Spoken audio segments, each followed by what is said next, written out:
Hello everyone, very glad to meet you here. I'm Liu Xiaodan, a nephrology from the first affiliated hospital of China Medical University. This part, we will talk about the etiology, the causes of acute kidney injury, AKI.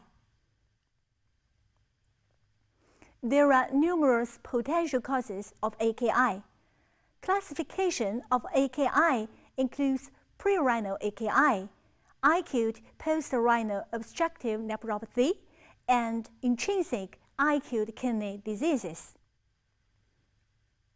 Of course, only intrinsic AKI represents true kidney disease, while pre-renal and post-renal AKI are the consequence of actual renal diseases leading to the decreased glomerular filtration rate.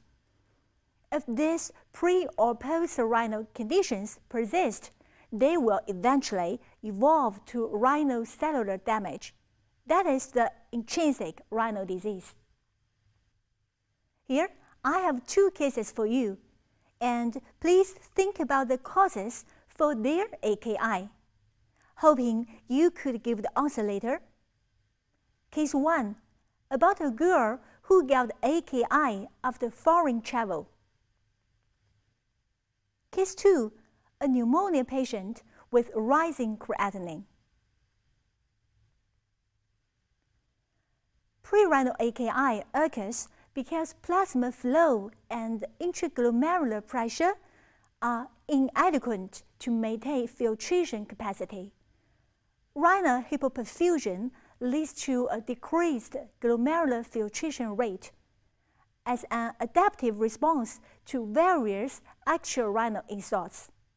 So, such conditions as bleeding, septic shock, heart failure, all can cause pre-renal AKI. Post-renal AKI occurs after acute obstruction of the urinary flow, which increases intratubular pressure and thus decreases glomerular filtration rate, such as stone prostatic hypertrophy. Here are hydronephrosis from mild to severe.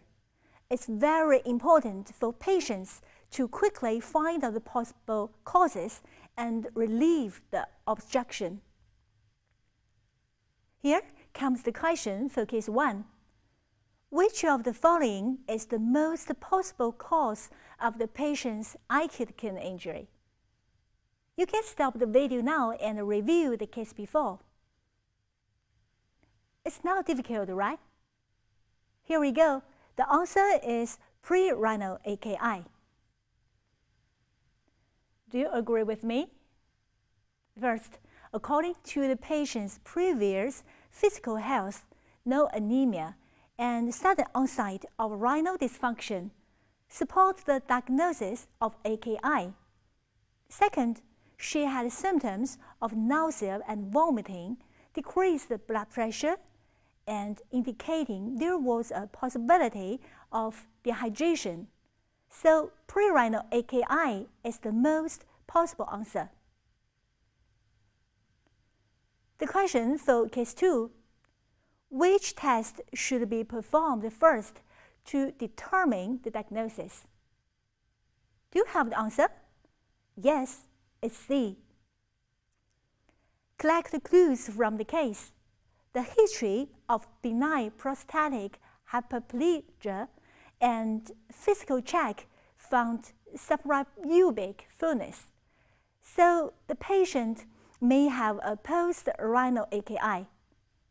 Kidney ultrasound should be the first test to confirm this.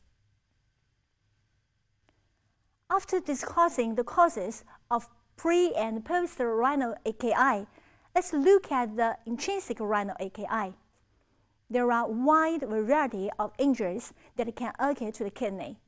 Generally, 4 structures of the kidney are involved, including tubules, glomeruli, interstitium, and intrarenal blood vessels.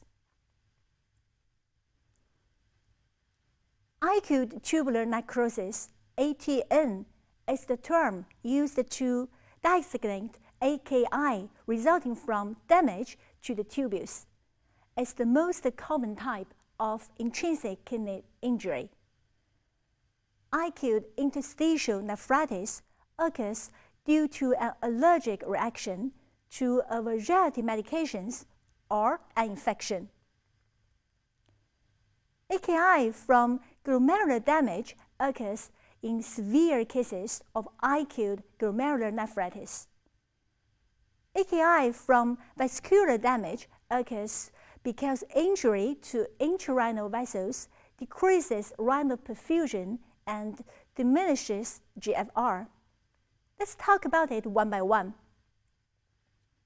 Ischemia is the common cause of acute tubular necrosis.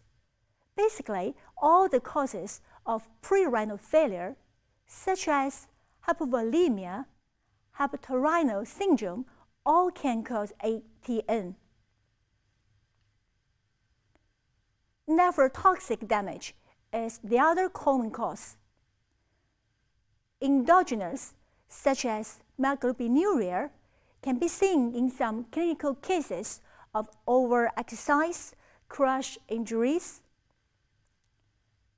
Exogenous, such as using imaging contrast and nephrotoxic medications. Here, I'd like to mention imaging contrast. As contrast agents are used widely for diagnostic and therapeutic purposes nowadays, we should pay attention to contrast-induced AKI. So, if the patients have predisposing factors such as old age, have diabetes, or have renal insufficiency, we should weigh the pros and cons and assess the risks when performing examinations by using contrast agents. Some drugs, infections, and autoimmune diseases could cause acute tubular interstitial nephritis. Some severe primary and secondary glomerular diseases will cause acute glomerular injuries. Sometimes a kidney biopsy may be required to diagnose the causes of AKI. Thrombotic microangiopathies and vasculitis can cause acute kidney injury too. Recent evidence in both basic science and clinical research are beginning to change our view for AKI from a single organ failure syndrome to a syndrome where the kidney plays an active role in the evolution of multi-organ dysfunction. Other organs' dysfunction can cause AKI, and kidney damage will also aggravate other organs' diseases. We should pay attention to the crosstalks between organs such as kidney lung, heart kidney, and kidney liver interactions. Okay, this is the causes of AKI. Thank you for listening. See you next time.